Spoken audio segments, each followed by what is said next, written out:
So, hi again. I think this will be the sixth or seventh YouTube today, and a friend of mine is coming in a half an hour, so I just want to do one more and talk about my cornet in low A.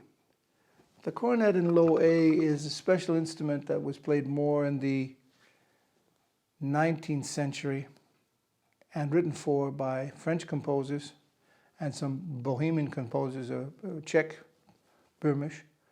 But one very special one is a piece was written by Jean-Baptiste Arban for cornet in A, and you can find that in his celebrated complete conservatory method with fantasy variations on action.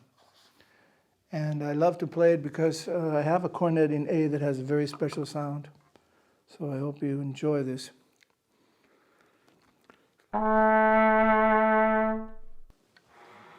Always make sure that there's no water in the tubes. Many people think that that's spit in the instrument. It's not spit or Speichel in German.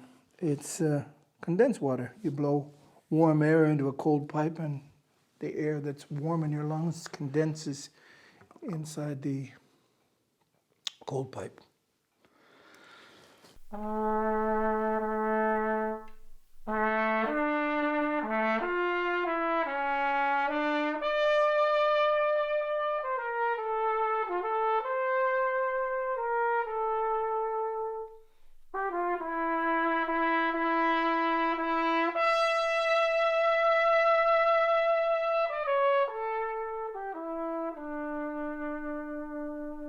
That's the introduction, or the first part of the introduction from Action. Again, water. It's very important that you use vibrato when you play the cornet or certain pieces from the Romantic period. Vibrato is part of the style. To say, oh, we don't play vibrato and we play orchestral music in the United States, or I had an oboist one time when I was recording Hummel Concerto in Prague. I said, just before the introduction, I said, can you play a little vibrato at the end of that note? Because when I come in, I use vibrato. He said, oh, we don't play vibrato in Prague. We don't play, that's not a part of our tradition in the Czech Republic. Bohemian tradition or Czech tradition. I said, turned to the concertmaster and I said, tell this man who's paying his wage today and tell him I want to have some vibrato, please. He looked at me, the concertmaster, Oldrich Wojciech, concertmaster of the Prague Philharmonic. Turned to the oboist, a young oboist that had been hired just for this specific job. He said, vibrato. And he played vibrato. Romantic music demands that you play vibrato. Not only for the intonation, because it can be an amplitude, it can be a frequency vibrato, but for the expression. When you play a simple sustained note, you can change the intensity of the note just through the vibrato itself, or inside the phrase. At the beginning of the phrase, I play a slow vibrato. As the phrase gets more intensive, higher and louder, I use a faster vibrato. I think you can listen to that, please.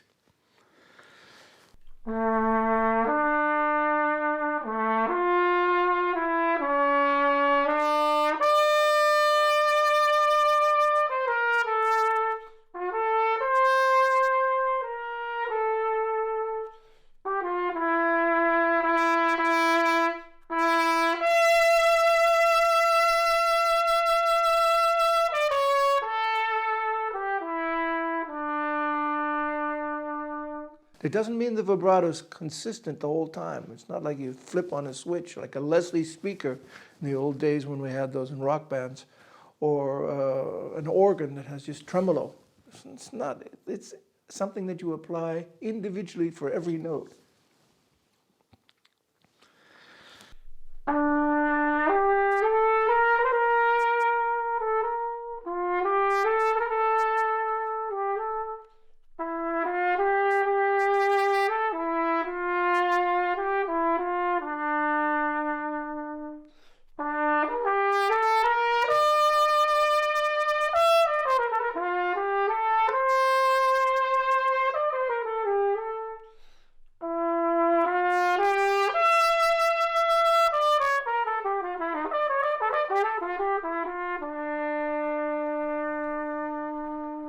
So sometimes I play a note that has no vibrato at all, and then it has a little vibrato at the end when it tapers off.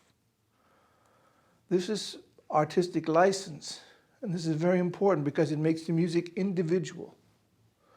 It makes the personal. And my son says to me, at least, and some other people too, but especially my son, he said, when you play, I know it right away that it's you.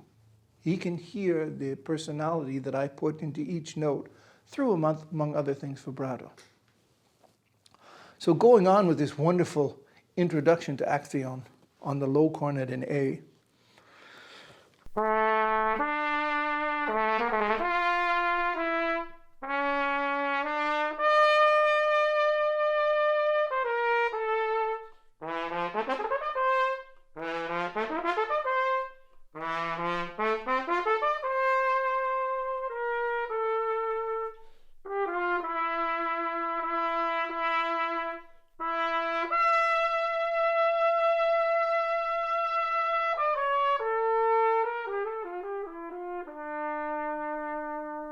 See, I was trying to play this phrase here faster than necessary.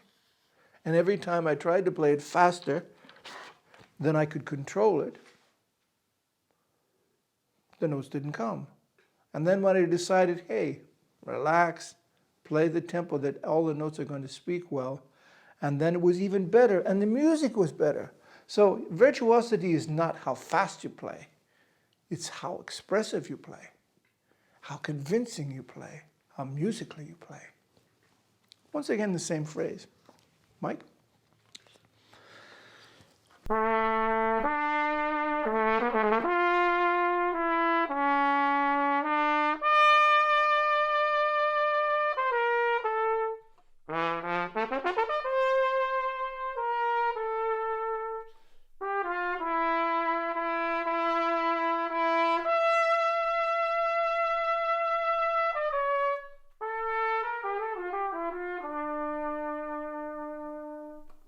So that's my version of the A cornet from the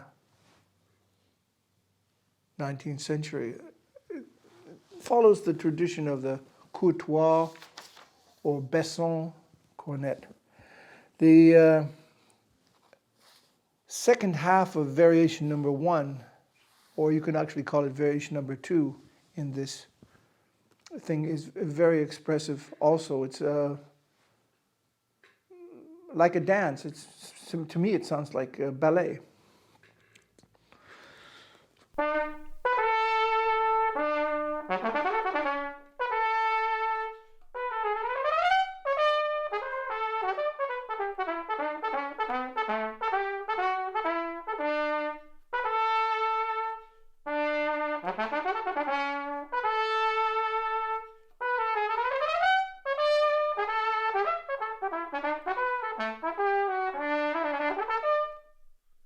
Very like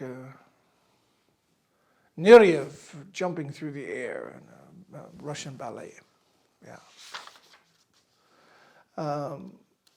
I'd like to show you how that sounds on this cornet from Boozy cornet that I told you before has a quick change for opera from B to A. I'm going to move it from B to A, and it has little markings on the slides that allow you to be able to very quickly move it into a position where you know that's the length of the slides would have to be when the instrument is, because the instrument is lengthened this much. This is a half of tone from B flat to A. The same length of the slide would be here. Now,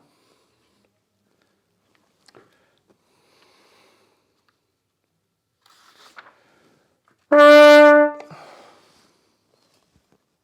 little bit higher.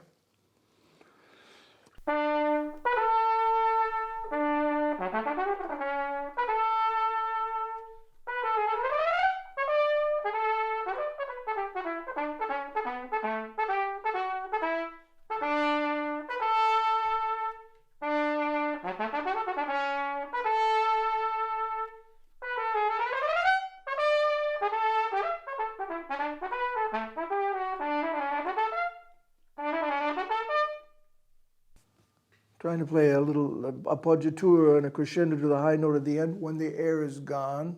Makes it difficult to support the embouchure and the note flies away. But this sounds actually almost like a trumpet because the bell is much more, and there's a lot more cylindrical material here, especially in this part. So I think it's probably, one could say it's almost a cross between a trumpet and a cornet, because it has a small lead pipe, which is very indicative of a cornet. This cornet mouthpiece fits in this instrument and into this instrument. But this is even smaller because I wanted to go even more conical. You can see this mouthpiece goes in farther than this. So these mouthpieces are exactly the same, except for the fact that the shank here is a little bit thinner, so the mouthpiece goes in farther. As a matter of fact, this is small enough to fit into a French horn. And cornet really means little horn. Cornet, small horn.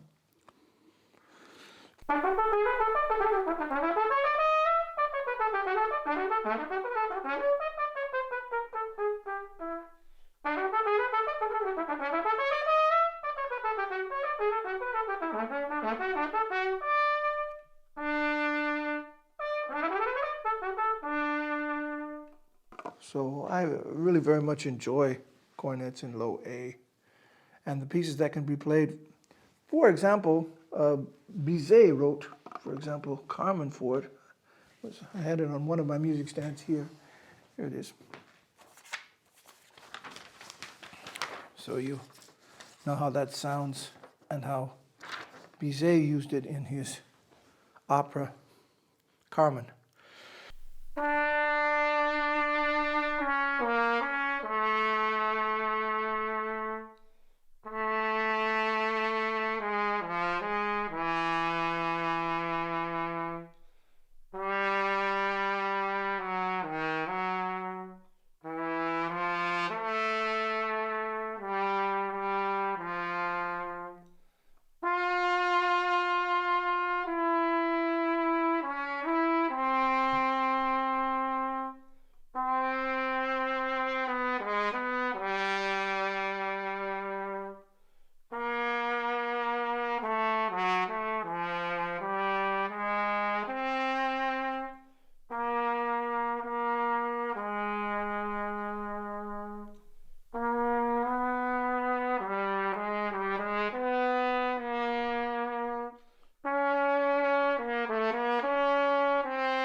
So I hope you enjoyed hearing a little bit of the cornet in low A, Action and Carmen, comparison between this La Tromba version and this Boosey & Co. from the 1920s. And I hope to see you again in Richard Carson Steuart, the man with the horns, here in La Tromba studio in Würzburg.